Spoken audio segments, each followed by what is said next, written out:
जाता है। और भगवान ने गोपियों को आश्वासन दिया था कि गोपियों, मैं तुम्हें शरद पूर्णिमा की रात्रि को मिलूंगा। शरद ऋतु जैसे ही आई, भगवान ने ऐसी बंसी बजाई, इतनी मधुर बंसी बजाई। आज तो भगवान ने इतनी सुंदर बंसी बजाई कि सारी गोपियां सुध बुध भूल गई। गोपियां सोचने लगी कि ये तान तो लगता है आज हमको घायल कर जाएगी, लगता है आज हम लोग जीवित नहीं रहेंगे। इतनी मधुर तान। गोपियां अपने अपने काम को छोड़ करके और कन्हैया की उस मुरली की धुन के पीछे भागने लगी। कुछ गोपियां तो चली गईं, लेकिन कुछ गोपियां काम कर रही थी। बोले क्या काम कर रही थी? बोले कोई गाय को दूह रही थी, और जैसे ही मुरली की तान सुनी, उस पात्र को वहीं छोड़ करके भाग जाती है। कोई कोई गोपियां भोजन बना रही हैं, और भोजन बनाते बनाते उनको मुरली की धुन सुन जाती है। बच्चों को भूखा छोड़ करके ही उठ के चली जाती हैं। चूल्हे पर जो सामग्री चढ़ी है वह चढ़ी रहती है। एक गोपी जाने को तैयार हुई। घर वालों ने मना कहा कि गोपी कहां जा रही हो इतनी रात में? गोपी कहने लगी कन्हैया से मिलने जा रहे हैं। घर वालों ने कहा नहीं जाओगी। भाई गोपी नहीं मानी, हट करने लगी। तब घर वालों ने एक कमरे में जाकर के उसे बंद कर दिया। महाराज उसका इतना प्रेम,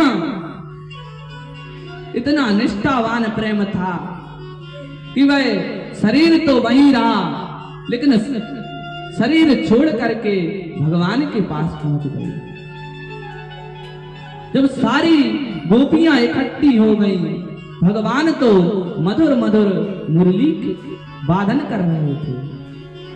गोपियां जब सब लोग एकत्रित होकर भगवान के पास पहुंची, भगवान कहने लगे स्वागतम वो महाभागा प्रियम किम करवाणि वा ब्रजस्यानमयं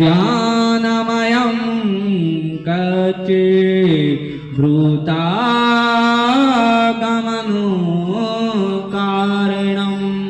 भगवान कहने लगे स्वागतम वो महाभागा, आओ गोपियों स्वागत है, लेकिन ये तो बता दो कि किस कारण से आई है। गोपी कहने लगी बड़ा छलिया है, एक तो मुरली की तान बजा रहा है, हमको बुला रहा है, और अब बोल रहा है किस लिए आई है। भगवान कहने लगे गोपियों ये तुमको दिख नहीं रहा, अर्धरात्रि का समय है, और इतनी रात में कोई पतिव्रता स्त्री घर से बाहर निकलती है क्या? गोपियां कहने लगी ऐसे वर को क्या वरूं जो वरूं और मर जाए, वरूं में ऐसे वर को जो अमर हो जाए। गोपियां कहने लगी ऐसे वर को क्या वरूं जो वरूं और मर जाए। अरे वरूं तो उस वर को वरूं जो अमर हो जाए। गोपियां भगवान से लड़ने लगी। तब भगवान कहने लगे अरे गोपियों तुमको एक पतिव्रता स्त्री की बात बताते हैं, कितना बड़ा होता है पतिव्रता धर्म। गोपियों से कहने लगे भगवान कि ये सती धर्म बहुत बड़ा होता है। गोपियों तुम जानती नहीं हो, पति की सेवा ही पत्नी का सबसे बड़ा धर्म है। कहने लगे गोपियों एक सती स्त्री थी, पतिव्रता स्त्री थी, और एक दिन का समय था। उसका पति उसकी गोद में सिर रख के सो रहा था और एक छोटा सा उसका बालक वहीं खेल रहा था और यहाँ पर पति की नींद लग गई।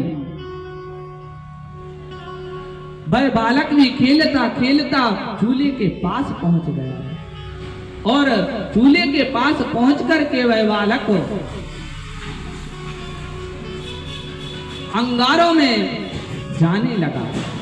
यहाँ पर वह पतिव्रता स्त्री सोचने लगी, अगर मैं उठ करके बच्चे को लेने जाऊंगी तो मेरे पति की नींद खुल जाएगी और मेरा पतिव्रता धर्म नष्ट हो जाएगा, और अगर मैं उठ करके नहीं गई तो मेरा बालक अग्नि में चला जाएगा और वह जल जाएगा।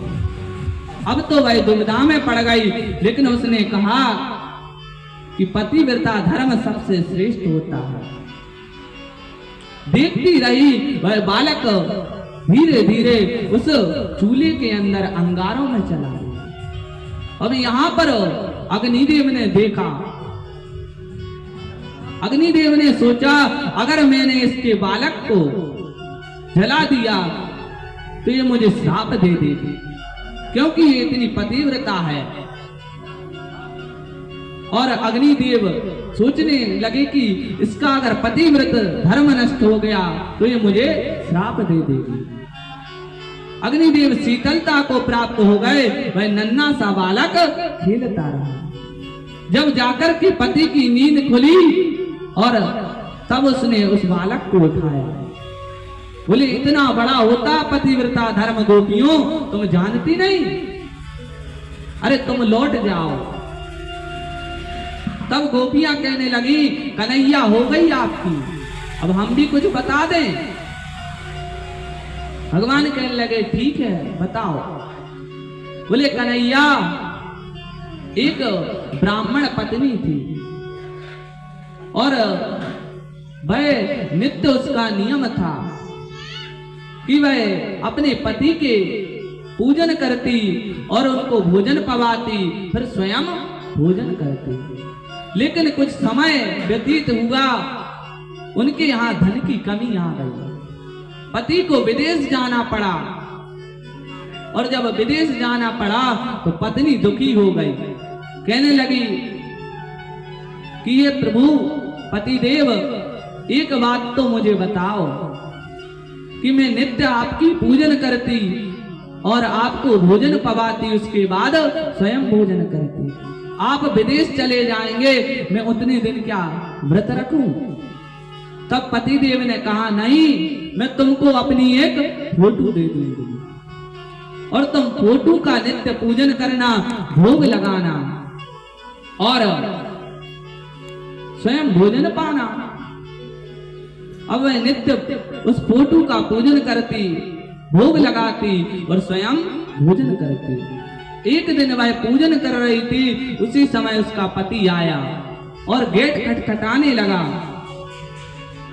बताओ कन्हैया कि उसको पहले पूजन पूरी करनी चाहिए कि गेट जाकर खुलना चाहिए? कन्हैया कहने लगे, पागल हो क्या? अरे सीधी सी बात है, जब साक्षात पति आ गया तो गेट खोलो। तो बोले, यही तो कन्हैया हम बताना चाह रहे हैं कि जब तुम साक्षात पति हो तो उनके पास क्यों जाएं? भगवान तो दुविधा में पड़ गए। कहने लगे, गोपियों तुम नहीं मानोगी। तब गोपियों ने कहा, कन्हैया हम बताओ, साक्षात पति को छोड़कर किसके पास जाए? तब भगवान ने भी कहा, ठीक है, राजन्नेश घोर रूपा घोरो सवः। अब भगवान गोपियों के साथ सुमधुर वंशी को बजाने लगे। जब गोपियों के साथ भगवान नृत्य करने लगे, अब तो गोपियां भगवान से कहती, अरे कन्हैया, हमारी ये पायल का घुंघरू टूट गया, इसको बांध दो। भगवान उनके घुंघरू को बांधने लगे। कोई गोपी कहती, कन्हैया मुझे प्यास लगी है। भगवान उसको पानी लेकर आते।